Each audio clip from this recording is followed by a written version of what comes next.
السلام علیکم ورحمۃ اللہ وبرکاتہ نحمده ونصلی علی رسولہ الکریم اما بعد فاعوذ باللہ من الشیطان الرجیم بسم اللہ الرحمن الرحیم ورب اشرح لي صدری ویسر لي امری واحلل عقدۃ من لسانی یفقهوا قولی ربنا زدنا علما اللہم فقہنا فی الدین آمین یا رب العالمین۔ آغاز ہوتا ہے ہماری پارہ نمبر 8 کا اور سورہ الانعام چل رہی ہے اور اسی کے بقیہ حصے کا ہم آغاز کرتے ہیں اور اس پارے کا آغاز کرتے ہوئے دیکھتے ہیں کہ اللہ رب العزت کیا ارشاد فرماتے ہیں اس پارے کے اندر۔ آغاز ہوتا ہے اللہ تعالیٰ ارشاد فرماتے ہیں وَلَوْ أَنَّنَا نَزَّلْنَا إِلَيْهِمُ الْمَلَائِكَةَ وَكَلَّمَهُمُ الْمَوْتَى وَحَشَرْنَا عَلَيْهِمْ كُلَّ شَيْءٍ قُبُلًا مَا كَانُوا لِيُؤْمِنُوا إِلَّا أَن يَشَاءَ اللَّهُ وَلَكِنَّ أَكْثَرَهُمْ يَجْهَلُونَ۔ اللہ تعالیٰ ارشاد فرماتے ہیں کیونکہ پیچھے ٹاپک چل رہا تھا ہماری طرف کہ ایمان کی بات ہو رہی تھی اور پھر اب یہاں پر بھی وہی ٹاپک آگے مزید چل رہا ہے۔ اللہ تعالیٰ ارشاد فرماتی ہے کہ اور اگر ہم ان کے پاس فرشتوں کو بھیج دیتے اور ان سے مردے باتیں کرنے لگتے وَكَلَّمَهُمُ الْمَوْتَى کہ ان سے اگر مردے بھی باتیں کرنے لگ جاتے اور ہم تمام کے تمام معجزات کو ان کے پاس ان کی آنکھوں کے روبرو لا کر جمع کر دیتے، ان کی آنکھوں کے سامنے لے آتے، تب بھی یہ لوگ ہرگز ایمان نہ لاتے۔ ہاں اگر اللہ ہی چاہے تو اور بات ہے، لیکن ان میں زیادہ لوگ جہالت کی باتیں کیا کرتے ہیں، زیادہ لوگ جہالت پر چلتے ہیں، زیادہ لوگ نہیں مانتے، زیادہ لوگ ہدایت کی طرف نہیں آتے ہیں۔ اللہ رب العزت ارشاد فرماتے ہیں کہ وَكَذَلِكَ جَعَلْنَا لِكُلِّ نَبِيٍّ، اللہ تعالیٰ ارشاد فرماتے ہیں کہ اور اسی طرح ہم نے ہر نبی کے دشمن بہت سے شیطان پیدا کیے تھے۔ نبی عدوً شیاطین یعنی کہ شیطان دشمن ہیں، نہ صرف نبیوں کے بلکہ ہم انسانوں کے بھی دشمن ہیں۔ اللہ تعالیٰ ارشاد فرماتے ہیں کہ ہر نبی کے دشمن بہت سے شیطان پیدا کیے تھے، کچھ آدمی اور کچھ جن بھی جب ان کے ساتھ ان کے رستے پر چل پڑے وہ بھی ایسے ہی کرتے ہیں، اور جن میں سے بعضوں کو چکنی چپڑی باتوں کا وسوسہ ڈالتے ہیں، یعنی کہ ایسی باتیں جو ان کو راہ حق سے ہٹا دیتی ہیں اور ان کو ایسی باتیں جو پھسلا دیتی ہیں اور جو ان کو دھوکے میں ڈال دیتی ہیں۔ اللہ تعالیٰ ان کے لیے ارشاد فرماتے ہیں کہ وہ ان کو چکنی چھپڑی باتوں کا وسوسہ ڈالتے رہتے ہیں تاکہ ان کو دھوکے میں ڈال دیں، اور اگر اللہ تعالیٰ چاہتا تو یہ ایسے کام نہ کر سکتے۔ سو ان لوگوں کو اور جو کچھ یہ افطرا گھڑ رہے ہیں، جو کچھ یہ جھوٹ بول رہے ہیں، جو کچھ بہتان کا باندھ رہے ہیں، اس کو آپ رہنے دیجئے۔ یعنی نبی کریم صلی اللہ علیہ وآلہ وسلم کو کہا جا رہا ہے کہ ما فعلوہ فذرہم وما یفترون، تو ان کو اسی جھوٹ میں ہی چھوڑ دیجئے جس میں یہ مبتلا ہے۔ اللہ تعالیٰ ارشاد فرماتے ہیں کہ اور تاکہ اس کی طرف ان لوگوں کے دل مائل ہو جائیں جو آخرت پر یقین نہیں رکھتے، اور تاکہ اس کو پسند کر لیں اور تاکہ اس کام کو کرنے کے مرتکب ہو جائیں ان امور کے جو وہ کر رہے ہوتے ہیں، یعنی کہ وہ کام کر لیں۔ مختارون لیقترفوا ما ہم مخترفون کہ وہ کر لیں کام جس کو وہ کر رہے تھے، اس کام کو وہ کرتے ہی چلے جائیں، یعنی کہ وہ ساری کی ساری نافرمانیاں جو وہ کر رہے تھے اس کام کو نافرمانیوں کو وہ کرتے ہی چلے جائیں۔ اللہ رب العزت ارشاد فرماتے ہیں افغیر اللہ ابتغی حکما وهو الذی انزل الیکم الکتاب مفصلا۔ اللہ تعالیٰ ارشاد فرماتے ہیں کہ تو کیا اللہ کے سوا کسی اور فیصلہ کرنے والے کو تلاش کروں، حالانکہ وہ ایسا ہے کہ اس نے ایک کتاب کامل یعنی کہ مکمل کتاب جس میں تمام کی تمام چیزوں کے بیانات کھول کھول کر بیان کر دیے گئے ہیں، مفصلاً کھول کھول کر بیان کر دیے گئے ہیں، ان کے اندر تمام کے تمام احکامات تفصیل کے ساتھ بیان کر دیے گئے ہیں۔ تو اللہ تعالیٰ ارشاد فرماتے ہیں کہ اس کے مضامین، اس کی تمام باتیں خوب صاف بیان کی گئی ہیں، اور جن لوگوں کو ہم نے کتاب دی ہے وہ اس بات کو یقین کے ساتھ جانتے ہیں کہ یہ آپ کے رب یعنی کہ اللہ تعالیٰ کی طرف سے حق کے ساتھ سچ وہ بھیجی گئی ہے۔ اللہ تعالیٰ ارشاد فرماتے ہیں وَلَا تَكُونَنَّ مِنَ الْمُمْتَرِينَ، اور آپ شبہ کرنے والوں میں سے، شک کرنے والوں میں ہرگز شامل نہ ہو جائیے گا۔ وَتَمَّتْ کلمۃ ربک صدقا، اللہ تعالیٰ ارشاد فرماتے ہیں آپ کے رب کا کلام سچائی اور انصاف کے اعتبار سے کامل ہے، مکمل ہے۔ وَتَمَّتْ کلمۃ، آپ کے رب کا کلام مکمل ہے، اس کے کلام کا کوئی بدلنے والا نہیں، اور وہ خوب سننے اور خوب جاننے والا ہے۔ اور دنیا میں زیادہ تر لوگ، اللہ تعالیٰ ارشاد فرماتے ہیں وَإِن تُطِعْ أَكْثَرَ مَن فِي الْأَرْضِ يُضِلُّوكَ عَن سَبِيلِ اللَّهِ۔ اللہ تعالیٰ ارشاد فرماتے ہیں اور دنیا میں زیادہ لوگ ایسے ہیں کہ اگر آپ ان کا کہنا ماننے لگیں تو وہ آپ کو اللہ کی راہ سے بے راہ کر دیں۔ وہ محض اصل خیالات پر چلتے ہیں، بے اصل خیالات پر چلتے ہیں جو حقیقت میں نہیں ہیں، گمان پر چلتے ہیں۔ ان یتبعون الا الظن، وہ جو پیروی کر رہے ہیں سوائے گمان کے اور وہ کچھ نہیں ہے۔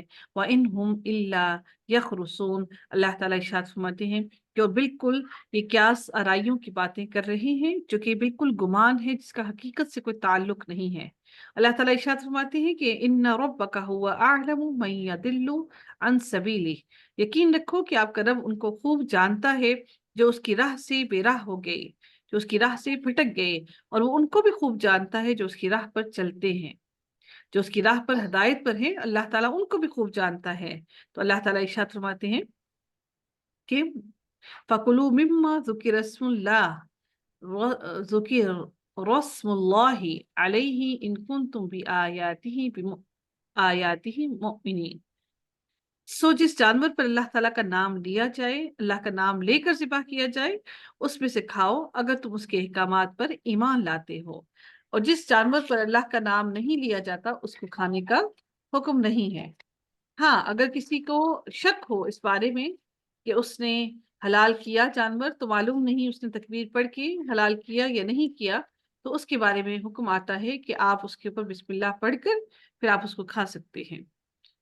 اللہ تعالیٰ ارشاد فرماتے ہیں کہ وَمَا لَكُمْ أَلَّا تَأْكُلُوا مِمَّا ذُكِرَ اسْمُ اللَّهِ، اور آخر کیا وجہ ہے کہ تم ایسے جانور میں سے نہ کھاؤ جس پر اللہ کا نام لیا گیا ہو، حالانکہ اللہ تعالیٰ نے ان سب جانوروں کی تفصیل بتا دی ہے جن کو تم پر حرام کیا گیا ہے، مگر وہ بھی جب تم کو سخت ضرورت پڑ جائے تو جو حرام ہے وہ بھی تم پر حلال ہے۔ اور یہ یقینی بات ہے کہ بہت سے آدمی اپنے خیالات پر بلا کسی تعویل کے، بلا کسی سند کے، بلا کسی دلائل کے گمراہ کرتے ہیں لوگوں کو، اور اس میں کوئی شبہ نہیں ہے کہ اللہ تعالیٰ حد سے نکل جانے والوں کو خوب جانتا ہے۔ ان ربک هو اعلم بالمعتدین، اللہ تعالیٰ خوب جانتا ہے کہ کون حد سے بڑھ گیا ہے۔ اللہ رب العزت ارشاد فرماتے ہیں کہ اور تم ظاہری گناہ کو بھی چھوڑ دو اور باطنی گناہ کو بھی چھوڑ دو۔ بلا شبہ جو لوگ گناہ کر رہے ہیں ان کو ان کے کیے ہوئے ہر گناہ کی عنقریب اللہ تعالیٰ مکمل سزا دے دے گا۔ جو وہ کر رہے ہیں ان کی مکمل اللہ تعالیٰ ان کو سزا دے دے گا۔ اللہ تعالیٰ فرماتے ہیں کہ اور ایسے جانوروں میں سے مت کھاؤ جن پر اللہ کا نام نہ لیا کیا ہو، اور یہ کام سارے کے سارے نافرمانی کے کام ہیں، فسق ہے، اور یقیناً شیاطین اپنے دوستوں کے دل میں ڈالتے ہیں تاکہ یہ تم سے جدال کریں، یعنی کہ یجادلوکم، تاکہ یہ تم سے جھگڑا کریں، لڑائی جھگڑا کریں۔ وَإِنْ أَطَعْتُمُوهُمْ إِنَّكُمْ لَمُشْرِكُونَ، اور اگر ان لوگوں کی اطاعت کرنے لگو تو یقیناً تم مشرک ہو جاؤ گے، تم سب کے سب جھٹلانے والے ہو جاؤ گے، مشرک ہو جاؤ گے۔ ایسا شخص، اب اگلے رکوع کے اندر بات ہو رہی ہے مردہ کے بارے میں، ایسا شخص جو پہلے مردہ تھا پھر ہم نے اس کو زندہ کر دیا، اور ہم نے اس کو ایک ایسا نور دے دیا کہ وہ اس کو لیے ہوئے آدمیوں میں چلتا پھرتا ہے۔ کیا ایسا شخص اس شخص کی طرح ہو سکتا ہے جو تاریکیوں سے نکل ہی نہیں پاتا، یعنی کہ اس کو اندھیرا ہی اندھیرا نظر آتا ہے اور وہ کہیں پر بھی ہدایت کی روشنی، نور نہیں اس کو نظر آتا۔ تو اللہ تعالیٰ فرماتے ہیں کہ وہ اس کے برابر کیسے ہو سکتا ہے جو تاریکیوں سے نکل ہی نہیں پاتا۔ اسی طرح کافروں کو ان کے اعمال خوشنما معلوم ہوا کرتے ہیں۔ كَذَلِكَ زُيِّنَ لِلْكَافِرِينَ مَا كَانُوا يَعْمَلُونَ، ان کافروں کو ان کے اعمال بہت خوبصورت نظر آتے ہیں، ان کو لگتا ہے کہ ان کے اعمال بہت اچھے ہیں اور وہ کامیابی حاصل کرنے والے ہیں۔ اور اسی طرح ہم نے ہر بستی میں وہاں کے رئیسوں ہی کو جرائم کا مرتکب بنایا۔ کیوں؟ کیونکہ جو رئیس ہوتے ہیں ان کے پیچھے باقی پیروکار چلنے والے زیادہ ہوتے ہیں۔ تو اللہ تعالیٰ فرماتے ہیں کہ ہم نے وہاں کے رئیسوں کو ان کا گناہوں کا مرتکب بنایا۔ کیوں؟ کیونکہ رئیس اپنے پیچھے بہت سے پیشوا کو لے، تو اللہ تعالیٰ ارشاد فرماتے ہیں کہ تاکہ وہ لوگ وہاں فریب کریں، اور وہ لوگ اپنے ہی ساتھ فریب کر رہی ہیں اور ان کو ذرا خبر نہیں ہے، وہ فریب میں ڈال رہی ہیں اپنے ہی آپ کو۔ وما یمکرون الا بانفسہم وما یشعرون، اللہ رب العزت ارشاد فرماتے ہیں وَإِذَا جَاءَتْهُمْ آيَةٌ قَالُوا لَن نُؤْمِنَ حَتَّى نُؤْتَى مِثْلَ مَا أُوتِيَ رُسُلُ اللَّهِ، اور جب ان کو کوئی آیت پہنچتی ہے تو یوں کہتے ہیں کہ ہم ہرگز ایمان نہ لائیں گے جب تک کہ ہم کو بھی ایسی ہی چیز نہ دی جائے جو اللہ کے رسولوں کو دی جاتی ہے۔ اس موقع کو تو آپ ہی اس موقع کو تو اللہ ہی خوب جانتا ہے کہ کہاں وہ اپنی پیغمبری رکھے، یعنی کہ اللہ ہی بہتر جانتا ہے کہ وہ کس کو رسول بنائے۔ وہ کہتے تھے کہ ہمارے پاس ہی ڈائریکٹ آئی تھی کیوں نہیں آتی، ہمیں کیوں نہ رسول بنائے اللہ نے۔ تو اللہ تعالیٰ ارشاد فرماتے ہیں اللہ اعلم حیث یجعل رسالتہ، تو اللہ خوب جانتا ہے کہ وہ کس کو اپنا رسول بنائے۔ تو اللہ تعالیٰ مزید ارشاد فرماتے ہیں کہ عنقریب ان لوگوں کو جنہوں نے جرم کیا ہے اللہ کے پاس پہنچ کر ذلت پہنچے گی اور ان کی شرارتوں کے مقابلے میں سخت سزا ملے گی۔ عند اللہ عذاب شدید بما كانوا یمکرون، جو کچھ وہ کر رہے تھے اس کی وجہ سے کوئی شدید عذاب ملے گا۔ جس شخص کو اللہ تعالیٰ راستے پر ڈالنا چاہے اس کے سینے کو اسلام کے لیے کشادہ کر دیتا ہے۔ یشرح صدرہ للاسلام، اسلام کے لیے اللہ تعالیٰ کشادہ کر دیتا ہے، اور جس کو اللہ تعالیٰ بے راہ رکھنا چاہے چھوڑنا چاہے اس کے سینے کو اللہ تعالیٰ تنگ کر دیتا ہے جیسے کوئی آسمان میں چڑھتا ہے۔ اسی طرح اللہ تعالیٰ ایمان نہ لانے والوں پر ناپاکی مسلط کر دیتا ہے۔ كذلك يجعل الله الرجس على الذين لا يؤمنون، اللہ تعالیٰ نجس کر دیتا ہے کس پر؟ ان لوگوں پر ناپاکی کو جو ایمان نہیں لاتے۔ اللہ تعالیٰ ان پر ناپاکی کو مسلط کر دیتا ہے، وہ ناپاک ہی رہتے ہیں، وہ پاکی کی طرف آتے ہی نہیں ہیں۔ نہ ان کے دل پاکیزہ ہوتے ہیں، نہ ان کے لباس پاکیزہ ہوتے ہیں، نہ ان کے اعمال پاک ہوتے ہیں، وہ ہر لحاظ سے ایون کہ ان کی سوچ بھی پاک نہیں ہوتی ہے۔ اللہ رب العزت ارشاد فرماتے ہیں وَهَذَا صِرَاطُ رَبِّكَ مُسْتَقِيمًا، اور یہی تیرے رب کا سیدھا راستہ ہے۔ ہم نے نصیحت حاصل کرنے والوں کے واسطے ان آیتوں کو صاف صاف بیان کر دیا ہے۔ ان لوگوں کے واسطے جن لوگوں نے اللہ تعالیٰ کی آیتوں کو سنا، پہچانا اور ان پر عمل کیا، اللہ تعالیٰ ان کے لیے ارشاد فرماتے ہیں کہ ان لوگوں کے واسطے ان کے رب کے پاس سلامتی کا گھر ہے، اور اللہ تعالیٰ ان سے محبت رکھتا ہے اس وجہ سے ان کے اعمال کی وجہ سے جو وہ کر رہے ہیں، بما کانوا یعملون۔ اب آگے پھر حشر کے دن کا ذکر کیا جا رہا ہے۔ اب اچھے اعمال کا بھی ذکر کر دیا، اب اللہ تعالیٰ آگے بیان کر رہی ہے اس دن کے بارے میں جس دن اللہ تعالیٰ سب کو اکٹھا کرے گا۔ وَيَوْمَ يَحْشُرُهُمْ جَمِيعًا، اور جس روز اللہ تعالیٰ تمام کی تمام مخلوق کو جمع کرے گا، کہے گا اے جماعت جن کی، یا معشر الجن، اے جماعت جن کی، قد استکثرتم من الانس، تم نے انسانوں میں سے بہت سے اپنا لیے، بہت سے لوگوں کو اپنے رستوں پر لے لیا۔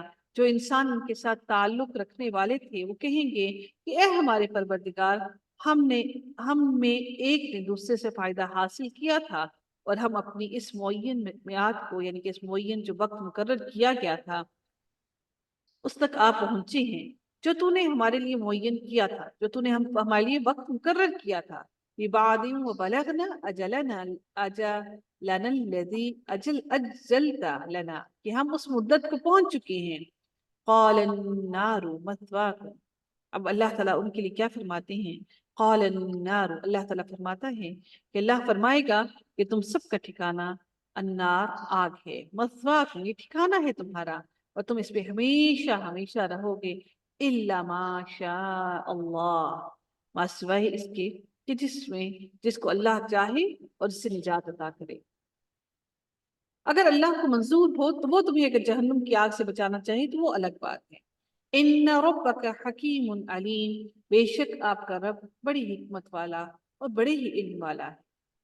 اور اسی طرح سے ہم بعض کفار کو بعض کے قریب رکھیں گے، اور ان کے اعمال کے سبب اللہ تعالیٰ ان کے اعمال کے سبب ان کو ایک دوسرے کے قریب رکھیں گے، جو وہ کر رہے ہیں اپنے اعمال کے سبب وہ ایک دوسرے کے قریب ہو جائیں گے۔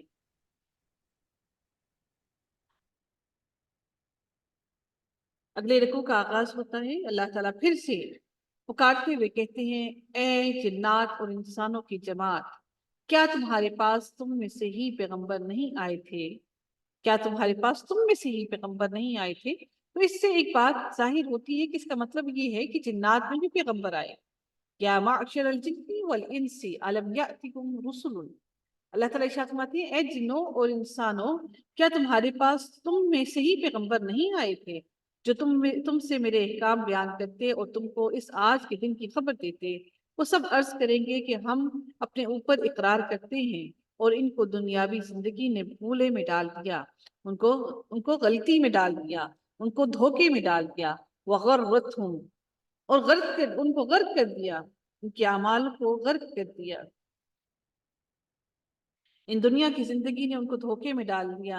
وَشَهِدُوا عَلَىٰ أَنفُسِهِمْ أَنَّهُمْ كَانُوا كَافِرِينَ. اللہ تعالیٰ ارشاد فرماتے ہیں اور ان کو دنیا کی زندگی میں ایسا بھلا دیا اس دن کو, اور یہ لوگ اقرار کرنے والے ہوں گے کہ وہ کافر ہیں.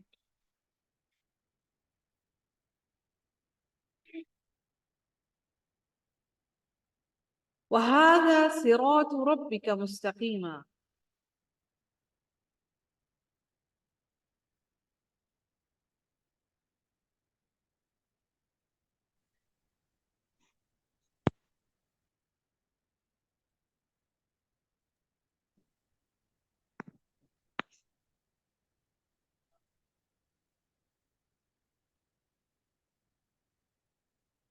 ذَلِكَ أَن لَّمْ يَكُن رَّبُّكَ مُهْلِكَ. اللہ تعالیٰ ارشاد فرماتے ہیں یہ اس وجہ سے ہے کہ آپ کا رب کسی بستی والوں کو کفر کے سبب ایسی حالت میں ہلاک نہیں کرتا کہ اس بستی کے رہنے والے بے خبر ہو, یعنی ان کو معلوم ہی نہ ہو. اللہ تعالیٰ نے ہمیشہ اپنے نبیوں کو بھیجا ان کو ڈرانے کے لیے, ان کو سمجھانے کے لیے. اس کے بغیر اللہ نے کبھی بھی کسی بستی کو ہلاکت میں نہیں ڈالا. اللہ تعالیٰ ارشاد فرماتی ہے اور ہر ایک کے لیے ان کے اعمال کے سبب درجے ملیں گے, اور آپ کا رب ان کے اعمال سے بے خبر نہیں ہے.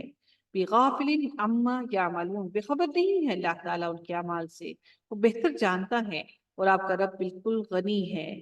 وَرَبُّكَ الْغَنِيُّ ذُو الرَّحْمَةِ, اور اللہ تعالیٰ نہ صرف غنی ہے بلکہ وہ رحمت والا بھی ہے. اگر وہ چاہے تو تم سب کو اٹھا لے اور تمہارے بعد جس کو چاہے تمہاری جگہ آباد کر دے, جیسا کہ تم کو ایک دوسری قوم کی نسل سے پیدا کیا ہے. یعنی کہ ایک دوسری قوم کی نسل سے اللہ تعالیٰ نے تمہیں پیدا کیا ہے. جس چیز کا تم سے وعدہ کیا جاتا ہے وہ بے شک آنے والی چیز ہے, اور تم عاجز نہیں کر سکتے. تم اللہ کو عاجز نہیں کر سکتے, اور نہ اللہ کو روک سکتے ہو اس دن کے آنے سے, نہ اس دن کو روک سکتے ہو. تو اللہ تعالیٰ ارشاد فرماتے ہیں اے نبی کریم صلی اللہ علیہ وآلہ وسلم آپ کہہ دیجئے قل یا قوم معلوم, کہ اے میری قوم تم اپنی حالت پر عمل کرتے رہو, میں بھی عمل کر رہا ہوں. اب جلد ہی تم کو معلوم ہو جائے گا کہ اس عالم کا, اس دنیا کا, اس کام کا انجام کار کس کے لیے فائدہ مند ہے, کون فلاح پانے والا ہے. اور یہ بات یقینی ہے کہ حق تلفی کرنے والے کو کبھی فلاح نہیں ملتی, ظلم کرنے والے کو اللہ تعالیٰ کبھی بھی فلاح نہیں دیتا. وَجَعَلُوا لِلَّهِ مِمَّا ذَرَاءَ مِنَ الْحَرْثِ وَالْأَنْعَامِ نَصِيبًا, اور اللہ تعالیٰ نے جو کھیتی اور مویشی پیدا کیے ہیں ان لوگوں نے ان میں سے کچھ حصہ اللہ کا مقرر کیا, اور انہوں نے وہ گمان کرتے تھے, وہ کہتے ہیں کہ یہ تو اللہ کا ہے اور یہ ہمارے معبودوں کا, یعنی کہ ہماری شرکاء کا, یعنی کہ ہماری بتوں کا ہے. بِزَعْمِهِمْ وَهَذَا لِشُرَكَائِنَا, ایسے بدبخت لوگ تھے کہ اگر جب ان کو اپنے بتوں کو حصہ دینا ہوتا تھا, اگر اس میں کمی آ جاتی تو پھر وہ اللہ کا حصہ لے لیتے, اللہ کے حصے میں سے وہ غریبوں کو بانٹتے دیتے, لیکن جو اپنے بتوں کو چڑھانے والا حصہ ہوتا اس کو وہ کبھی بھی کمی نہ کرتے. تو وہ کہتے کیا کہ اللہ کو اس حصے کی کیا ضرورت ہے. تو اللہ تعالیٰ ان لوگوں کے لیے ارشاد فرماتے ہوئے کہتے ہیں کہ ان لوگوں نے ان میں سے کچھ حصہ اللہ کا مقرر کیا, اور انہوں نے گمان کیا, یعنی گمان کرتے ہوئے کہتے ہیں کہ یہ تو اللہ کا ہے اور یہ ہماری معبودوں کا ہے. پھر جو چیز ان کے معبودوں کی ہوتی ہے وہ تو اللہ کی طرف نہیں پہنچتی, اور جو چیز اللہ کی ہوتی ہے وہ ان کی معبودوں کی طرف پہنچ جاتی ہے. کیا ہی برا فیصلہ ہے جو وہ کر رہے ہیں. یعنی کہ اللہ کی چیز کو وہ روک لیتے, کم کر کے بتوں کو دے دیتے, لیکن بتوں کی چیز میں کبھی کمی نہ کرتے. اللہ کی بتوں کی چیز تو اللہ تک پہنچ ہی نہیں پاتی, پھر اللہ کا بھی مال, اللہ کا بھی جو دیا ہوا, اللہ کے نام پر دیا ہوا جو حصہ ہے وہ بھی بتوں کو پہنچا دیتے. وَكَذَلِكَ زَيَّنَ لِكَثِيرٍ مِّنَ الْمُشْرِكِينَ، اللہ تعالیٰ ارشاد فرماتے ہیں اور اسی طرح بہت سے مشرکین کے خیال پہ ان کے معبودوں نے ان کی اولاد کے قتل کرنے کو پسند کیا، ان کے لیے پسندیدہ بنا دیا کہ وہ اپنی اولاد کو قتل کرتے. قتل اولادہم شرکاؤہم لیردوہم لیبلسوا علیہم دینہم، اس کو ان کے لیے پیار، ان کو خوبصورت بنا دیا تاکہ وہ ان کو برباد کریں، ان کی اولاد کو انہی کے ہاتھوں قتل کرواتا، اور تاکہ ان کے دین کو ان پر مشتبہ کرتے. اور اگر اللہ کو منظور ہوتا تو ایسا کام نہ کرتے. تو آپ ان کو اور جو کچھ یہ غلط باتیں بنا رہے ہیں یوں ہی رہنے دیجیے، ان کو چھوڑ دیجیے. اللہ یہ تعالیٰ اولاد قطع معافی دیکھیے میم، یہ اولاد قتل کرنے سے کیا مقصد ہے؟ دیکھیے یہ چڑھاوے ابشر وغیرہ. اچھا فولاً کہ جیسے آج بھی آپ لوگوں نے سنا ہوگا بہت سے لوگوں سے کہ جی جادو کرنا ہے، تمہارے گھر کے حالات بہتر نہیں ہو رہے ہیں، تو وہ کیا کرتے ہیں کہ جی اپنے بچے کو لے آئیے، بچے کا چڑھاوا چڑھاتے ہیں. کچھ عرصہ پہلے، کچھ عرصہ قبل ایک ایسا ہی ہوا، ایک عورت نے اپنے ہی بچے کو جا کے کسی جادوگر کے حوالے کیا، اور اس نے پھر اس کے جسم میں سے اس بچے کے اندر سے اس کو کاٹ کے اس کے اندر سے اس کا دل اور اس کی جگر نکال کے اس عورت کو دیا، اور جا کے کہا کہ جاؤ اب اس کو قبرستان میں دفن کر کے آؤ، تاکہ تب جا کے تمہارا شوہر تمہارے ہاتھ میں آئے گا. تو یہ سارے شیاطین کے کام تھے، اور یہ آج بھی مسلمان ہونے کے باوجود، اتنا ترقی ہونے کے باوجود بھی آج بھی انسان جنگلوں میں پھنسے ہوئے ہیں. اگر آپ افریقہ کی طرف دیکھیں تو افریقہ میں آج بھی ایسا جادو ہوتا ہے. اگر آپ کو بھی ڈاکومنٹری اس کو اوپن کیجیے گا تو افریقہ والے کیا کرتے ہیں کہ انگلیاں کاٹ کے اس کے اندر ڈال کے رکھتے ہیں، اور اس پر وہ جادو کرتے ہیں. اور جادو اس وقت تک اثر نہیں کرتا جب تک انسان ہر شیطانی کام نہ کر لے.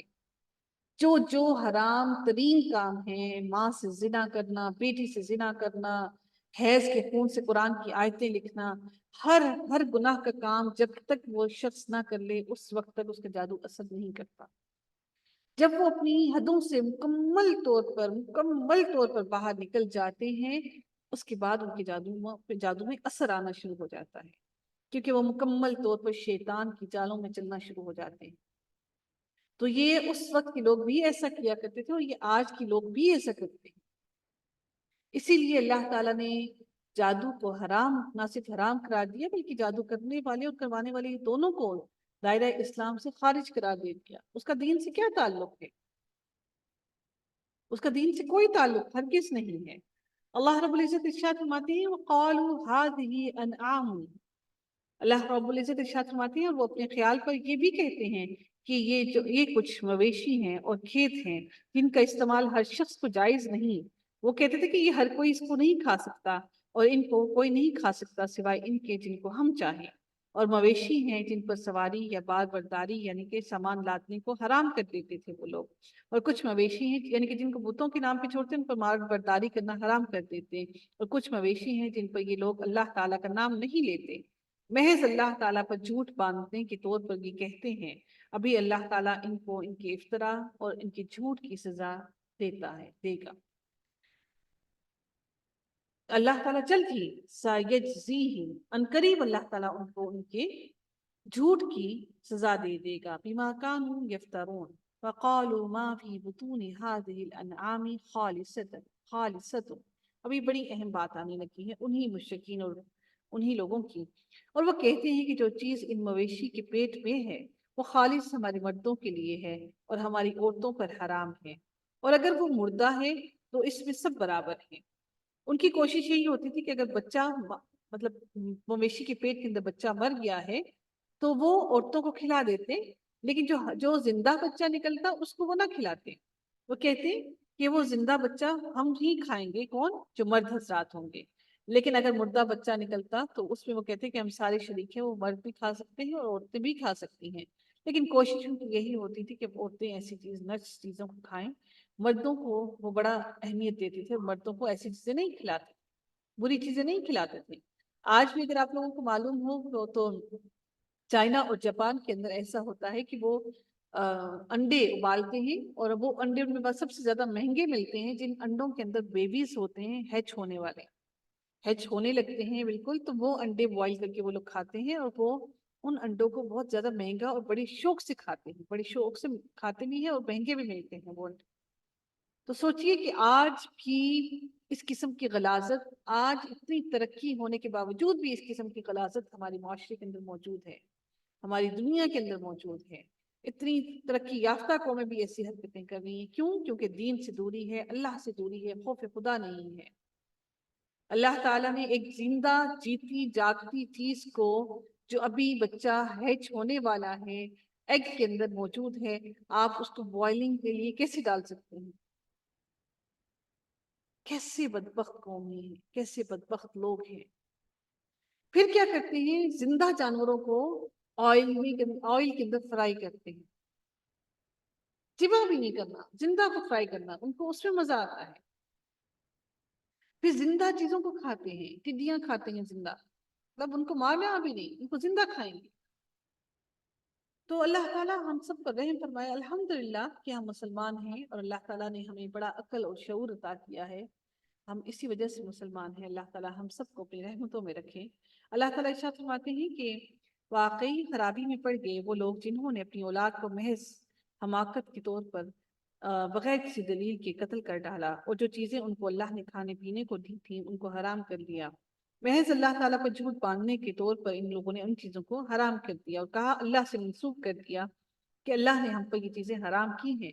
بے شک جو لوگ گمراہی میں پڑ گئے اور کبھی راہ راست پر چلنے والے نہیں ہوں گے وہ لوگ، اور وہی وہ لوگ ہیں جس نے اللہ تعالیٰ ارشاد فرماتے ہیں، اور وہی ہے اللہ تعالیٰ جس نے باغات پیدا کیے، وہ بھی جو ٹیلوں کو چڑھائے ہوئے ہیں اور جو ٹیلیوں کو نہیں چڑھائے ہوئے، یعنی کہ اونچے چڑھائے ہوئے ہیں، جیسے کہ معروشات ہیں، یعنی کہ اونچے چڑھائے ہوئے، یعنی کہ جن کی بیلیں ہوتی ہیں، اور کچھ ایسے باغات بھی ہیں جن کے صرف درخت ہوتے ہیں، اور اللہ تعالیٰ اور کچھ فرماتے ہیں جیسے کچھ درخت والے ہیں اور کچھ کھیتیاں ہیں جن میں کھانے کی چیزیں مختلف اگتی ہیں، اور زیتون اور انار جو باہم ایک دوسرے کے ملتے جلتے ہیں اور ایک دوسرے کے مشابہ نہیں ہوتے، اور کچھ ایسے بھی ہیں جو ایک دوسرے سے ملتے جلتے ہیں، کچھ پھلوں کی شکلیں ایک دوسرے سے ملتی جلتی ہیں۔ والزیتون والرمان متشابہ وغیر متشابہ وغیر متشابہ۔ اللہ تعالیٰ ارشاد فرماتے ہیں کہ کچھ ایسے ہیں جو ملتے جلتے ہیں اور کچھ کی شکلیں ملتی جلتی نہیں ہیں۔ اللہ تعالیٰ ارشاد فرماتے ہیں کلو، تم سب کے سب کھاؤ اس میں سے، من ثمرہ، ان پھلوں میں سے کھاؤ، ان پھلوں میں سے تم سب کے سب مل کر کھاؤ جب وہ نکل آئے، یعنی کہ جب وہ آئیں، اور اس میں وہ جو حق واجب ہے وہ اس کاٹنے کے دن دیا کرو، یعنی کہ اس کے اندر سے بھی زکوٰۃ ادا کیا کرو، جب تم اپنی کھیتی کو کاٹو تو اس دن ادا کیا کرو، اور حد سے مت گزرو، یقیناً وہ اللہ تعالیٰ حد سے گزرنے والوں کو پسند نہیں کرتا۔ اور مویشی میں اونچے قد کی، اب مویشیوں کی بات اللہ تعالیٰ اب یہاں پر ہمارے کھانے پینے کی باتیں کر رہے ہیں۔ وَمِنَ الْأَنْعَامِ حَمُولَةً وَفَرْشًا، کچھ مویشی ایسے ہیں جو اونچے اور قد آور ہوتے ہیں، اور کچھ ایسے ہیں جیسے کہ اونچے اور قد آور کون سے ہوتے ہیں؟ بوجھ اٹھانے والے اونٹ، بیل، اس طرح کے اللہ تعالیٰ ان کے لیے بوجھ اٹھانے والے جانوروں کی بات کر رہے ہیں، اور ان کو سواری کرنے کے بھی کام آتے ہیں، اور کچھ جانور ایسے ہیں جو فرشن یعنی کہ فرش یعنی کہ زمین سے لگے ہوئے ہوتے ہیں، جن کا ہم دودھ بھی استعمال کرتے ہیں، جیسے بکری وغیرہ، ٹھیک ہے؟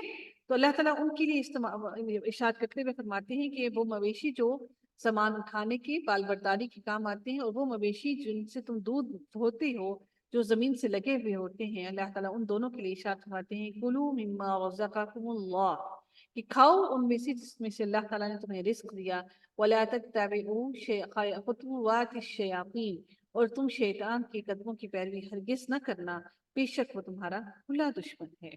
اللہ تعالیٰ نے بار بار ہم سے کہا کہ شیطان تمہارا کھلا دشمن ہے۔ اب اگلی آیت کے اندر 8 جوڑوں کا ذکر کیا جا رہا ہے، ثمانیت ازواج، اب وہ 8 جوڑے کون سے ہیں؟ اللہ تعالیٰ نے وہ 8 جوڑے پیدا کیے، کون سے؟ نر اور مادہ کو ملا کر، یعنی کہ 4 بنتے ہیں، ٹھیک ہے؟ یعنی کہ جوڑے ہیں تو 8 ہیں، اور نر اور مادہ کو ملا کر پھر 8 بنتے ہیں۔ اب اللہ تعالیٰ وہ نر اور مادہ کی جو 8 جوڑے ہیں ان کے بارے میں کیا بیان فرماتے ہیں، وہ کون کون سے ہیں؟ سب سے پہلا ہے بھیڑ میں 2 قسم اور بکری میں 2 قسم، یعنی کہ ایک بھیڑ مذکر، ایک مؤنث، ایک بکری اور ایک بکرا، 2۔ آپ کہیے اب یہاں پر 4 ہو گئے، آپ کہیے کہ کیا اللہ نے ان دونوں نروں کو حرام کیا ہے یا دونوں مادہ کو؟ وہ کیا کہتے تھے کہ وہ نر کو حرام کر دیتے ہیں کھانے کے لیے یا پھر مادہ کو حرام کر دیتے ہیں. تو اللہ تعالیٰ ارشاد فرماتے ہیں یا اس کو جس کو دونوں مادہ پیٹ میں لیے ہوئے ہوں، یعنی کہ یا پھر جو ان مادہ کے پیٹ کے اندر جو بچہ ہو اس کو حرام کیا اللہ نے تم پر. تم مجھ کو کسی دلیل سے تو بتاؤ اگر تم سچے ہو. اگر تو اللہ تعالیٰ نے تم پر بھیڑ مذکر کو یا بکرے کو حرام کیا، یا اللہ تعالیٰ نے تم پر بھیڑ مونس کو یا پھر اللہ تعالیٰ نے بکری کو تم پر حرام کیا ہے، تو پھر تم کوئی ایسی تعویل لے کر آؤ جس میں اللہ تعالیٰ نے تمہیں یہ خبر دی ہے. یہ 4 جوڑے ہو گئے. اس کے بعد اگلے 4 دیکھتے ہیں. اللہ نے 8 جوڑوں کی بات کی، تو اگلے 4 جوڑے کون سے ہیں؟ اور اونٹ میں 2 قسم کے، یعنی کہ اب 2 اونٹ کے ہو گئے اور 2 گائے کے، یعنی کہ گائے اور بیل. 4 وہ اور 4 یہ 8 جوڑے ہو گئے. اللہ تعالیٰ نے ارشاد فرمایا اور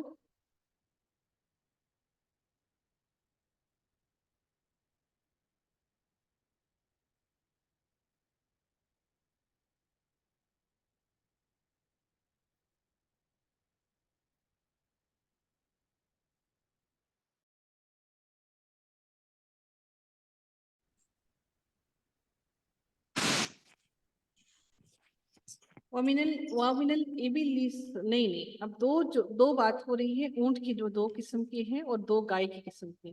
آپ صلی اللہ علیہ وسلم سے کہا جا رہا ہے کہ آپ صلی اللہ علیہ وسلم کہیے کہ کیا اللہ تعالیٰ نے ان دونوں نروں کو حرام کیا ہے یا دونوں مادہ کو، یا جو پھر ان کی دونوں کے پیٹ میں ہیں وہ حرام کیا ہے. کیا تم حاضر تھے جس وقت اللہ تعالیٰ نے تم کو اس کا حکم دیا؟ تو ان سے زیادہ کون ظالم ہوگا جو اللہ تعالیٰ پر بغیر کسی دلیل کے جھوٹ باندھے اور تہمت لگائے. اللہ تعالیٰ ارشاد فرماتے ہیں ام کنتم شہداء اذ وصاکم اللہ بہذا، کیا اللہ تعالیٰ نے تمہیں اس چیز کی وصیت کی ہے؟ فمن اظلم ممن افترى علی اللہ کذبا. اللہ تعالیٰ ارشاد فرماتے ہیں کہ لیضل الناس بغیر علم، تاکہ یہ ایسا اس لیے کر رہے ہیں تاکہ لوگوں کو گمراہ کریں. یقیناً اللہ تعالیٰ ظالم لوگوں کو راستہ ہرگز نہیں دکھاتا. اگلے رکوع کا آغاز ہوتا ہے. اللہ تعالیٰ اگلے رکوع میں ارشاد فرماتے ہیں، اگر لنک شیئر کرتے تو ہم اگلے رکوع کو اس میں سٹارٹ کر لیتے ہیں. ٹھیک ہے.